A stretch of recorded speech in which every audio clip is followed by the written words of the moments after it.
මයි කැමරා එකේ මට සිංගල් ලෙන්ස් එක මදි. එහෙම දියර කැමරා එක තියෙන තැනට ෆයිබර් සිග්නල් එන්නෙත් නැහැ. මේකට මොකක්ද තියෙන සොලියුෂන් එක? ඒ ප්‍රශ්නෙම ඔයාටත් තියෙන්න පුළුවන්.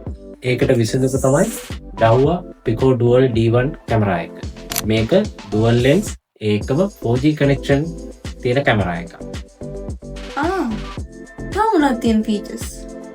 dual lens 4G connection එකට අමතරව අපිට auto tracking function එකක්, ඒකම smart dual light function එකක්, ඊට අමතරව අපිට 2way talk function එකක් මේ Pico Dual D1 කැමරා එකත් එක්ක ගන්න පුළුවන්කම තියෙනවා. IP66 dust and waterproof protection එක තියෙන නිසා ඔයාලට කිසිම ප්‍රශ්නයක් නැතුව මේක outdoor use කරන්න පුළුවන් කැමරා එකක් තමයි Pico Dual D1 Dahua camera එක කියන්නේ. එහෙනම් මේක තමයි මට හරියටම සොලියුෂන් එක. CCTV නම් Dahua තමයි.